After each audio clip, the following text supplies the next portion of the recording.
In the dark calm of your evening sleep, Fjord. Not me. I'm talking to everybody, right? You wake up on a beach.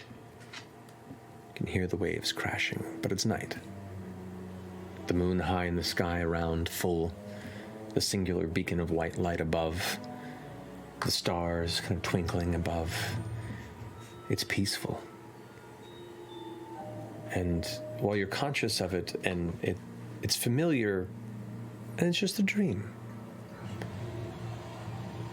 And you watch as the stars begin to blink out.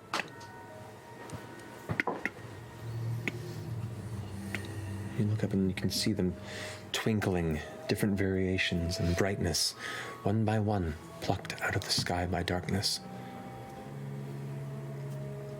In that full moon, you watch as the dark orb of shadow begin to take it from one side to the next. The singular source of light left beginning to leave you in complete shadow. As you begin to panic and feel your heart beating into your throat, you dig your fingers into the sand, your toes in, and stand up just as the last bit of light plucks away. And what disturbs you is you're comfortable in the dark, but there is no placement of sight around you than but 5 feet of the beach and ocean before you. You can watch the waves kind of and pull away out of sight.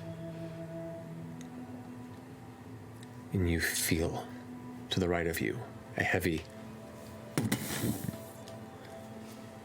and you feel a spray of sand from one side onto the opposite side. Another spray. And you start to back up.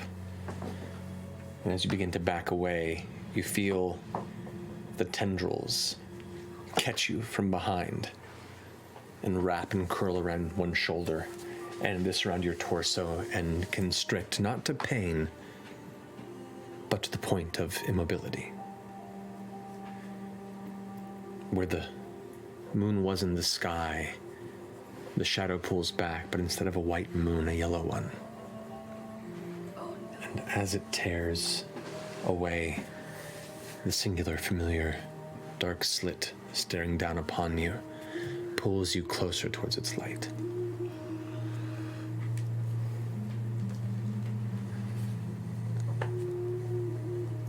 Don't run.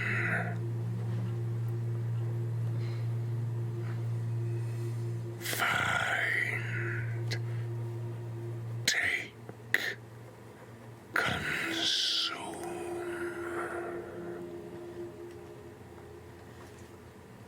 And you sense below the eye, the sky begins to tear loudly. The streaking, thunderous noise as you see a mouth pull across the endless abyss and open, and the tendrils draw you towards it. Return or consume. As it pulls you into the dark expanse of the mouth, the jaws clamp around you, your body suddenly crushed with an instant universal pain of your physical form being snuffed into paste, and in that minute, wake up once more. You have no idea what time it is. The rest of your companions around you, asleep, yourself washed with sweat, breathing heavy. Do I see the sword? You don't see it at the moment. Can I summon it? Nothing.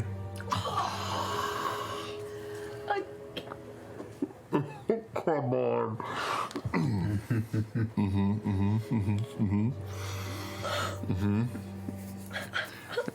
I sit up.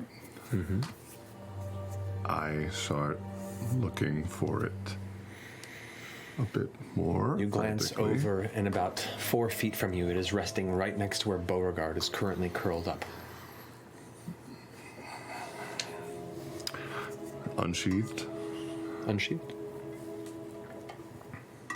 I will pick it up, and I will walk a little bit away from the group. You gingerly grasp your weapon and sneak your way out of the chamber into the hallway. I will look at the sword. You can see the dull orange glow that emanates from the not too distant underforge and the magma pool beneath it, kind of slightly lighting the outside of your face against the reflected blade. Yeah. Yes. I will walk towards the pool of magma, as close as I can get. Okay, you step out, and you can see sitting in the same chair where you first met Jeremis Dust. She is sat there, slumped forward and asleep, kind of shoulder placed against the small table to her side where the whittling tools are, unaware of your presence. I will take the sword and hold it against my chest. And I will say, you need me more than I need you.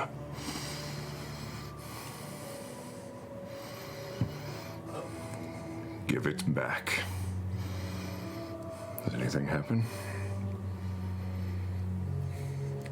Make an intimidation check. Against a titan. 23. Ooh.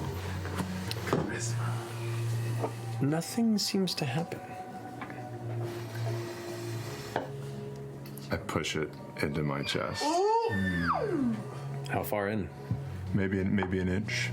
The pain rocks through your body, and as you press in, your muscles tense around it, your chest contracts, and you feel the white, hot, sharp pain up through your body and into the base of your skull. And you press it in, you can already feel the blood beginning to trickle from the wound. I'll take one step towards the pool of magma and I'll push it in a little further. Okay. You push in another inch or so. How close are you to the lava? You're now like maybe a foot from the edge of it. Probably almost taking damage from that. Make another intimidation check if you'd like. Oh boy. 13. 13. No response. No reaction. The heat is burning onto the edge of your skin. Not, painfully so, but you definitely can feel the proximity. One more step. One more push. You are now at the edge of it. You push in further, okay. Oh, Jesus. At this point, as you're pulling it there, how close are you standing to the edge? Are you just like outside of the wall or up against Just outside of it. All right, you're standing right there. It's plunged now. It's third inch in, and that's fairly deep into your chest, and you can already feel the worry. Amongst as your willpower is there at the moment in the back of your mind. You're like, I'm getting close to vitals. Mm-hmm. Make another intimidation check. Oh my god. 22. 22. No response. I take the sword out. Okay. I hold it over the pool. All right, you withdraw, and with that, it's like a gout of your own viscera, and it splatters across the exterior of the wall, and begins to immediately sizzle and smoke. Don't know how long I can hold this. As the blood drips from the blade into the magma, the steam and smoke that arises from the burning of your own blood across the immediate, extremely hot surface kind of sends up tufts of smoke. And the stream gets more consistent as the smoke billows more and more and more and kind of begins to fill the space around you. The dark smoke beginning to swirl around your shoulders and around the weapon until suddenly the light begins to be choked around you. The warm, bright underglow of the light in fire begins to vanish as you find yourself surrounded in this cloud of smoke born from your own burning blood. In that moment, the pain still there throbbing in your chest numbs ever so slightly. And there in the smoke around the blade, your hand shaking, still stalwart and strong. A calmness comes across you.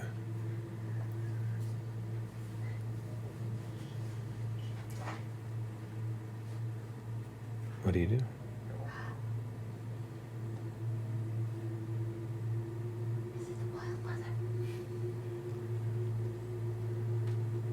I'll pull the blade back and throw it. Into the. It disappears through the smoke. You hear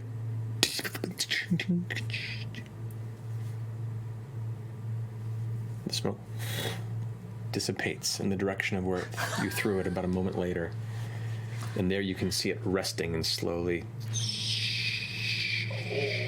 sinking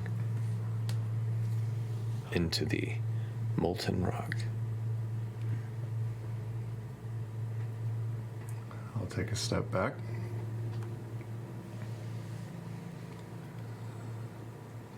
Does it disappear under the... If you wait a few moments, it probably will. I'll put my hand over the wound. Is it still pouring? It is still bleeding, but not as profusely as it was when you withdrew the blade. I'll wander over to the group. You curl up in the corner, the exhaustion not overtaken by the immensity and worry of what has transpired. But eventually you do find rest. The morning comes. You welcome the consciousness in the chamber. The warm, dull glow of the forge greets you at whatever hour it may be. You would be the only one that has any idea. And since rest probably, it's probably bedded down closer to midnight, so it's like 8, 9 in the morning. Woo! What's for breakfast?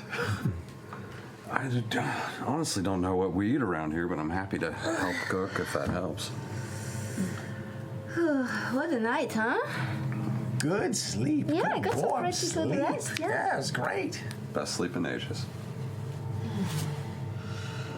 Do you guys have any breakfast stuff here? Would you like a bead of nourishment? A bead? Way. Ooh, how big is the bead? It's the size of a boat. No, I don't have enough, damn. A boba bead.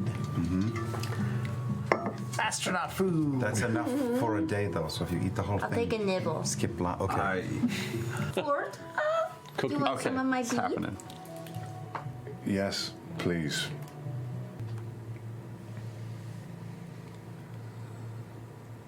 I'll have a bit of that too if you want. Can I take one of those Do you wanna pass skewers the bead? to go? Around? Toss it up. You have something caught in your throat, Ford. Something's like a little bubble. No, Fjord. You're not doing it. You forgot. I'm sorry. I'm sorry. Are you trying to convince somebody of something again? I'm sorry to all of you. You caught on, and you've known me the longest. I haven't been entirely forthright with you. I sound like this. Oh, yeah, I know. I know you know. What do you mean? Sometimes? All the time? Really? Most of my life, yes, like this. What was that other thing you were doing? He was Vanderen. What do you mean he was Vandren? My captain, Vandren, was a Yeah. man of great renown and respect, and I wanted to emulate him. I wanted to be him.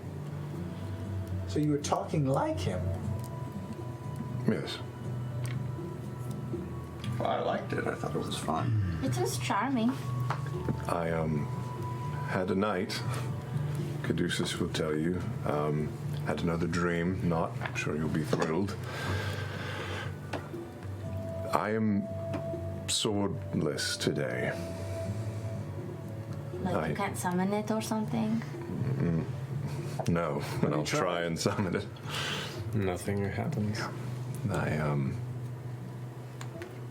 I threw the sword into the liquid steel last night. Why? It was valuable, wasn't it? Yes. I thought you loved that sword. Were you just over it, or? I told Jester just before we went to bed, and I said I felt like a change was needed, and I didn't like being a pawn or a puppet, and I didn't know where it was going to lead, and also if that's the last key before this thing is unleashed, why not just destroy the fucking key? So I threw it in. Do you still feel like you have the balls inside you? Or are those gone too?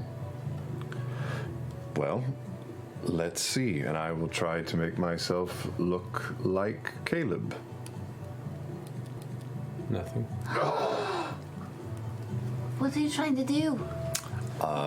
Let out a fart. No, You're powerless? I think so. Nonsense. He's not powerless. He's just discovered a new power. It happened once before. I was having dreams of Ukuzoa commanding me to return and to do things, and I can't do that. But you said it came back before. It did. That was also without throwing the sword into a pool of lava, but yeah. He's gonna be really yeah, pissed real at you mad. for it. Wait a second. So you're weaker than before now. Considerably, I But would do imagine. you feel better? I feel. I don't know. Do you feel pure, free, I feel cleansed? different. I feel less weight and at the same time a bit less valuable, rare, different, all of those things. And I know what you're going to say. I know that you would disagree, but I enjoyed the abilities that I had. Yeah, no. Abilities are dope. Yeah. You've done something almost nobody here has done. You changed. That's amazing. All your powers came from that sword? But let's find out. I didn't have any before them. Put your hand out. Pull off the glove of blasting, and I start to pull it on. It's not an attunement. Open, yeah. Aim at the lava. Well, don't punch him. Walk out the tunnel just a little bit and Throw see if some I can fire. just shoot out the tunnel. The rays extend and blast into the side of the mountain. But that's the glove. Well, but it's on your hand, so you hold on to that. Where's that whip? Here? Yeah. You have things that are more useful than this, but for now. I mean, you can also have my axe. Here, take this dagger. I have a shield as well. If dagger? you like. Here. The whip, yeah. I give him the whip and the axe. Oh no. To outfit you. I do have a shield though. If This is more than enough. It's Please. really not. You're very weak. Okay. No, I appreciate it. I really do. I don't have anything to give you other than drugs. I don't need any It drugs. could greatest gift of all, actually maybe like If you do know. enough drugs, you'll think you're magic. exactly. Maybe it'll open something. Well, enough about me. Let's go Find to you a a city sword. where elves and dwarves mingle, shall we? Before we go, can I just, out of morbid curiosity, could If you make a comment about my strength, I might I throw you in the will. lava. You couldn't, but. But We have any fire extinguisher in the studio? I'm on fire. Oh god.